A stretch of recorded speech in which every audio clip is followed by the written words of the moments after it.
so many people visited our little world here, discovered what happened, and never did anything.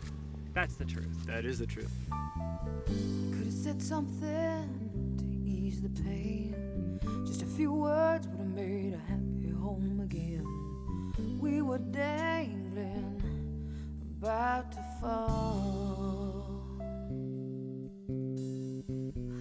Every wall could tell a story. Every hallway calls your name. All the joy and pain, I'm sorry, I'm waiting for it. My name is Donald Dehaney, and I'm 21 years old. I was sexually assaulted from the ages of 4 to 15. The fact that our father sexually abused us for over a decade was the worst kept secret, because there were so many people who had found out along the way. Initially my mother, and then elders, and then elders warned their wives to keep their children away from my father. And then there was lawyers and doctors who found out, a judge, policemen, and none of these people told me it was a crime. So they started to help keep it a secret too. My memoir, Father's Touch, was published last year, and I was asked to read it at the Central Library for a gay and lesbian group. And it's about growing up and being sexually abused by my father. He abused myself, my brothers, and my sister. Writing this book has become a catharsis. Now I understand that the reason I waited nearly 20 years before starting is because I didn't want to go into that emotional vortex of the past. For the first time in my life, I wept about my experience. I was 4 years old, and I was playing in my father's bedroom, and he asked me to pick up the stick. And there was a broken doll on the floor, which I was playing with. And I picked up the stick and brought it to him. And he laughed at me and said, "Not that stick." And he showed me his penis. And he removed the covers, right, and he showed the erection. And that was something so new to me. I thought that was weird, you know. And but he said this was the game that we were going to play from now on. What just happened couldn't have happened, I tell myself. I just imagined the game with Papa took place. But Papa said it would happen again, and I'd be better at it as I get older. Well, I won't think about that now. I'll just not think about it at all. How can I do that? I know, I'll pretend it never happened. If it did, it happened to someone else. That's right, the game never happened to me. I'll never think about it again. A family can look so normal, and sexual abuse could be a part of their life. My sister was introduced to the sexual abuse a couple years after me. I was abused sexually throughout my childhood, and I don't remember my earliest years, but do remember my later years. When I was little, my safety was in the grass. I'd run into the field and hide in the grass. I thought of marriage and children, but you attract men who are like your father. And I thought I could never live with the fact of having children and having my father, my husband, abusing my children, so I wouldn't think of marriage. I'm attracted to less of both sexes because of it. Less? Yeah. Like, don't want to have sex. There are days when I break down and it's the way it is. Even though that happened, we never talked about it. Like, we never, ever discussed the sexual abuse amongst ourselves. My older brother, Ronnie, was introduced to the sexual abuse by force, and always force. I never even knew that a thing called the game existed because his approach to me was totally different. Okay. Here I am, the oldest, and my clothes would all be used.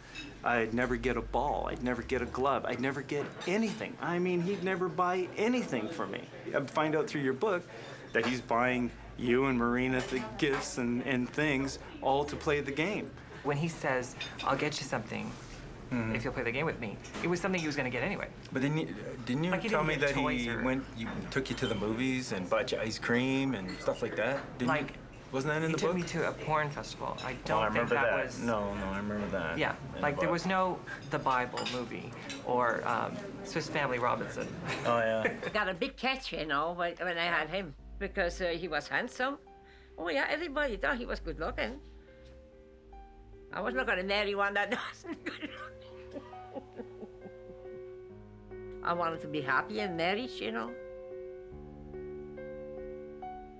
I know he couldn't look at the children sort of in your faces when I was there. I can remember us trying to counsel our mother in that, you know, tried to get her to leave. So then, like, because she didn't do anything, we didn't think there was any hope that we would get out of the family, and that we didn't, it just seemed that the love was gone.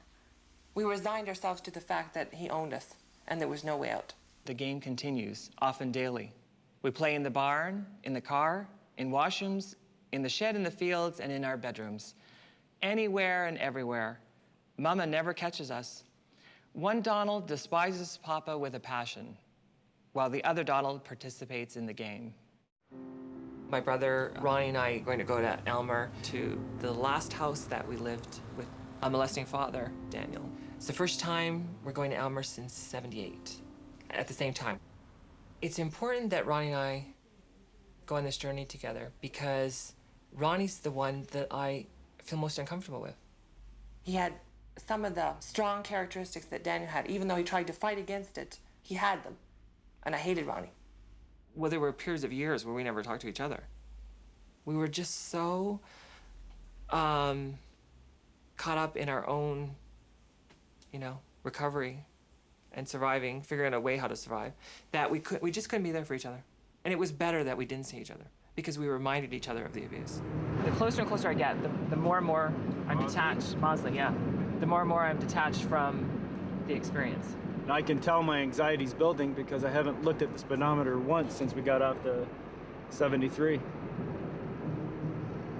So what's gonna happen is I'm gonna have an overload of flashbacks. I haven't set eyes on my childhood residences for more than 2 decades. Yet this absence doesn't diminish the importance of my return or the discomfort it causes me. I've raised 1,000 excuses why I shouldn't visit the past. Many of them originated with well-meaning friends and acquaintances. Forget the past. Look ahead, not behind. With time, you'll forget. But is it possible to forget the past?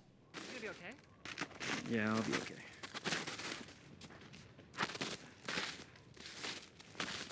Didn't he plant some of those trees? Yes, he did. Yeah. We haven't stood here since '76, together, since the day we left. So many people visited our little world here, discovered what happened, and never did anything. That's the truth. That is the truth. My memory here, one of them is, I call it the Bunny Massacre, because we had went to a congregation meeting, and we came back, and when we got back, Daniel said that my father said that there had been a burglary, and the burglar had killed my rabbits. And when I ran out, it was a red and white landscape of dead bunnies, but it was him that had killed the rabbits. There was no the burglary. No. The punishment for not playing the game was killing my bunnies. Come on, Donald, let's feed the rabbits. I've already picked the lettuce, Papa continues. You love those fluffy bunnies, don't you? Do you want a new one? Is a new rabbit worth it? I wonder. Yeah, We were all like suicidal and self-hatred and getting in trouble with the law, and it was all signs of the secret of what we were keeping within. I couldn't get away from him anyway, then. No. Well, one time I jumped on the phone. I said, I'm going to call. I walked outside, and he was working in the garden a little bit. And I said, I got enough. I'm going to call the police. I was picking up the phone, and he was grabbing me and throwing me against the wall. He owned you. You were like a possession, the fifth child. He had the power, see, the power to shut me up. I already had been working on my mother for a long time, trying to convince her to divorce him. Which was really good. Yeah. Really good you were doing that. Yeah. Yeah. Absolutely. Donald was with me on the plan, and we had it coordinated and timed, and at a certain day that he was headed to work, we moved everything. She was so controlled by him that there's no, it was obvious that she would not leave on her own. Like, there's no way. So we had to be old enough to take her out. When I look at my 5 children and when I look at my 5 grandkids and I see normalcy, it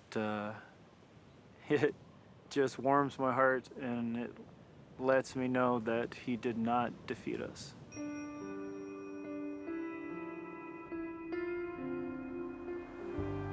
There's no happy memory. It's like we're sitting in the car with our abuser on our way to church, not exactly a picnic. No, it's right there. Jehovah's Witnesses. Now it's a Mennonite church. And it was Pentecostal last time, I think. Yeah. Father kept us isolated from the rest of the world. We never developed normal relationships. He would not allow us to bring friends home from school. He decided who would visit our world. I did not have contact with the outside world until I went to school.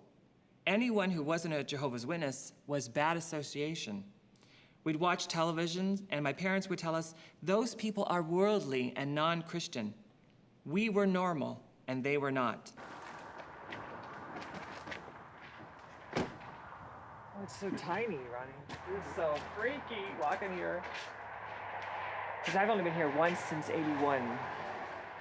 My worst memory of this place is sitting beside Daniel here. That's my worst memory. What's yours?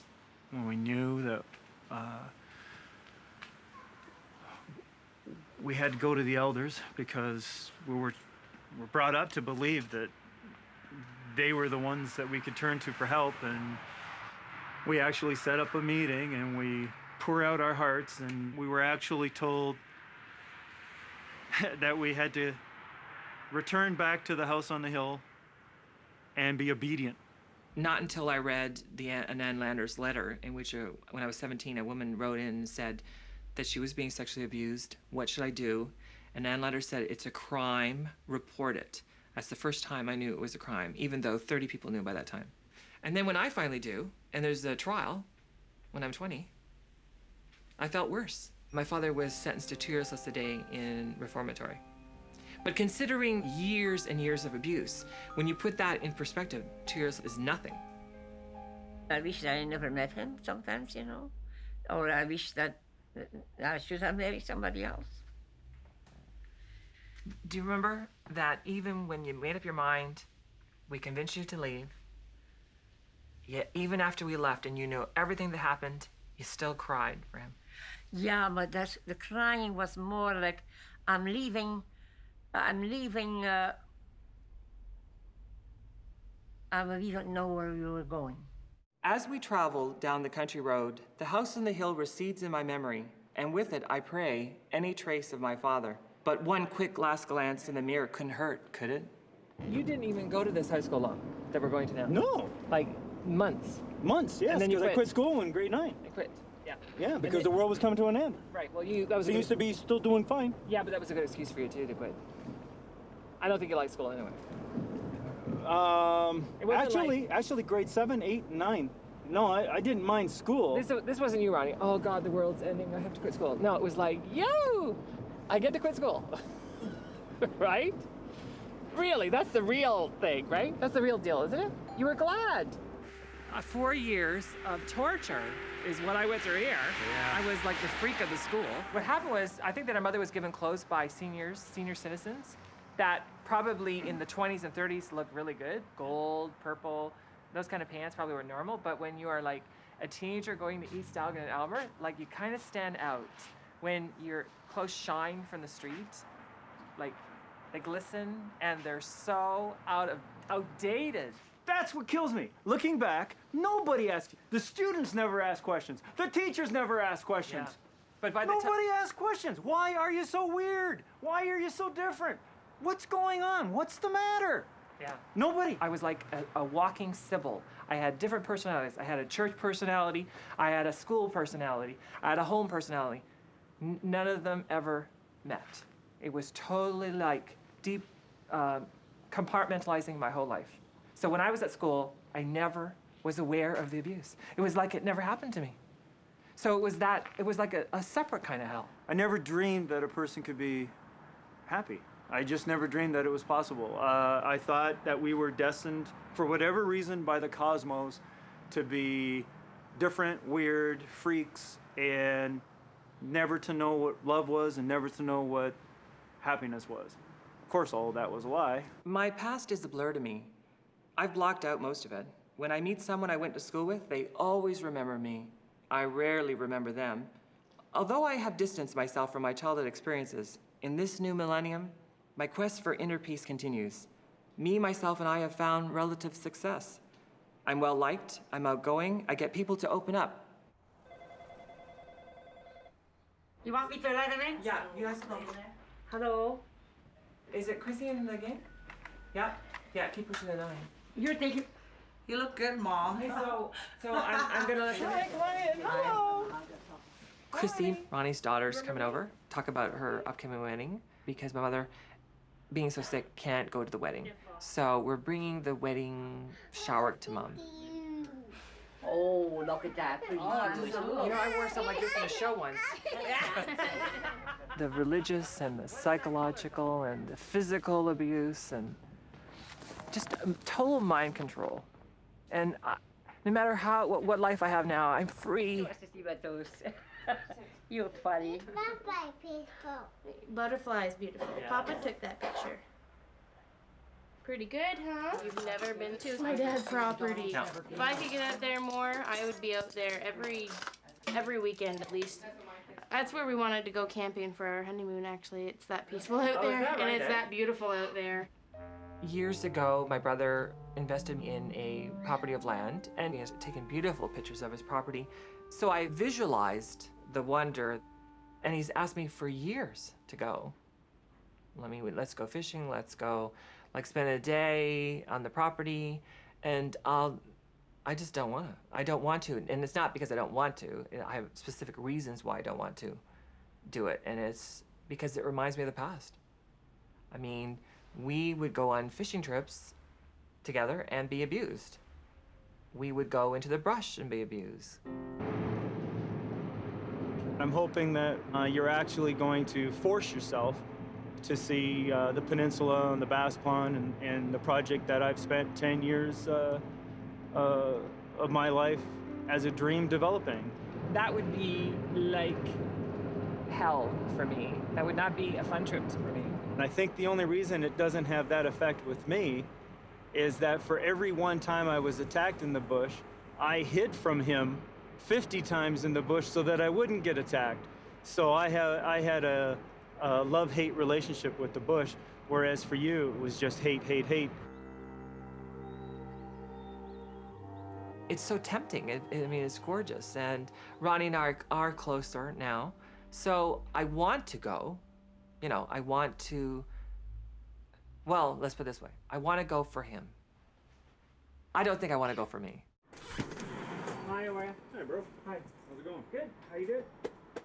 But Well, you know what? Going to Elmer was more fun than going to the woods, but here we go. well, I don't know about that. You haven't done it yet.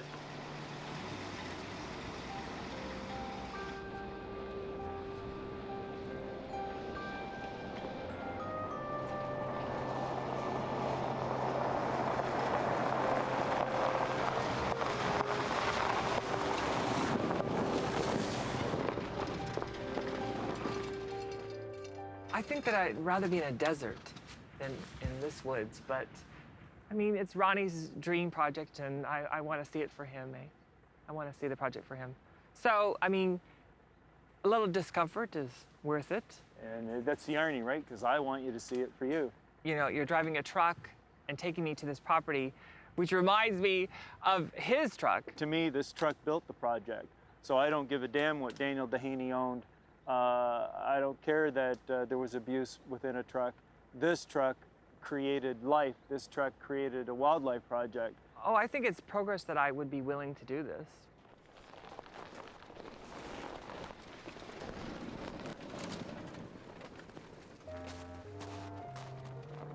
There's hundreds and hundreds of rabbits now. Oh, I betcha. I can't imagine what this looks like in the summer. Oh, it's a totally different experience. I mean, totally. Yeah, Like you can't see 25 feet in the bush. This is the peninsula. The water surrounds us all the way around.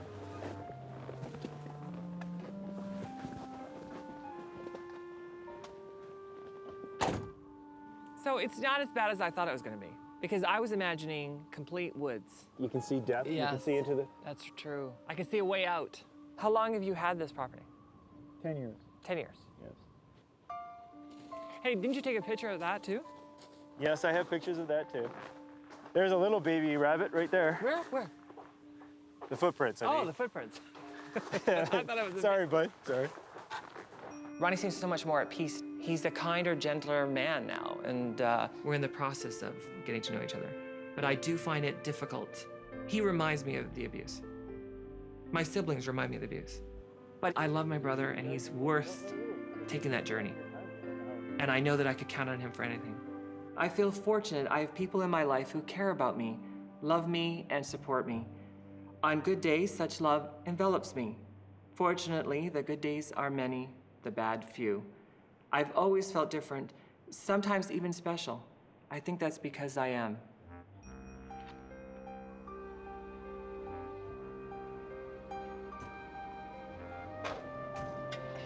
Life's too short not to risk the work of this relationship.